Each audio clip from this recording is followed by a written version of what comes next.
Ölkəmizin xarici iqtisadi ticarət əlaqələrinin genişlənməsi sahibkarlar üçün əlavə imkanlar açır. Konstitusiya və suverenlik Azərbaycanda sahibkarlığın inkişafı mövzusunda keçilən konfransda bildirilib ki, ölkə başçısının Çinə səfəri çərçivəsində iki ölkə arasında strateji tərəfdaşlığın genişləndirilməsi haqqında bəyannamənin imzalanması, vizasız rejimin tətbiqi, həmçinin hüquq, yaşıl inkişaf, alternativ enerji, rəqəmsal iqtisadiyyat, intellektual mülkiyyət və aerokosmik sahələrdə 20-yə yaxın əməkdaşlıq sənədinin imzalanması Azərbaycanın Asiya bazarına çıxması baxımından çox əhəmiyyətlidir.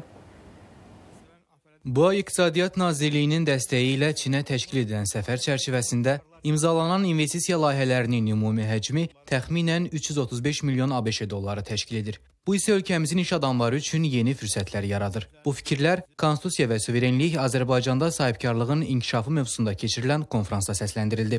Qeyd olundu ki, son illərdə aparılan islahatlar nəticəsində iqtisadiyyatda şəffaflıq səviyyəsi yüksəlib. Bu ilin birinci rübündə qeyri-neft, qaz sektorunda vergi daxil olmaları 3,2 milyard manatdan çox olub. Sənaye zonalarında sahibkarlar üçün infrastruktur yaradılıb. Bölgələrdə olan sənaye zonalarında investisiya portfeli 1 milyard manatdan çox 96 sahibkarlıq subyektinə rezidentlik statusu verilib. Rezidentlərin layihələri çərçivəsində ümumilikdə 11 minədək iş yerinin yaradılması nəzərdə tutulur. Son 5 ildə qeyri-neft qaz sektoru real olaraq 26%, qeyri-neft qaz sənayesində yaradılmış əlavə dəyər isə 1,5 dəfə artıb. Sənaye müəssisələri və bu sahədə fəaliyyət göstərən fərdi sahibkarlar tərəfindən bu ilin birinci rübündə 15,8 milyard manatlıq sənaye məhsulu istehsal edilib.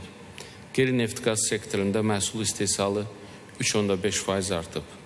Azərbaycanın strateji valyuta ehtiyatları 73 milyard ABŞ dollarını ötüb. Ölkədə həyata keçirilən iqtisadi siyasətin əsasında sahibkarlığın inkişafı dayanır. Bugün Azərbaycanda 1,4 milyondan çox fərdi sahibkar var. 212 mindən çox hüquqi şəxs statusuna malik sahibkarlıq subyekti fəaliyyət göstərir. Bu isə əvvəlki ilə müqayisədə 7,1% artım deməkdir. Xüsusilə Qarabağ və Şərqi Zəngəzur iqtisadi rayonlarında sahibkarlıq fəaliyyəti sürətlə inkişaf edir. Azərbaycan hökuməti sahibkarlığa dair yeni ixtisaslaşmış məhkəmələrin yaradılmasını nəzərdən keçirir. Bu barədə Prezident Administrasiyasının qanunvericilik və hüquq siyasəti şöbəsinin müdiri Gündüz Kərimov məlumat verdi. Xüsusilə pandemiyadan sonra inzibati orqanlarla sahibkarlar arasında mübahisələrin sayı artmışdır. Statistika göstərir ki, inzibati məhkəmələrdə işlərin arasında 40%-ı vergi,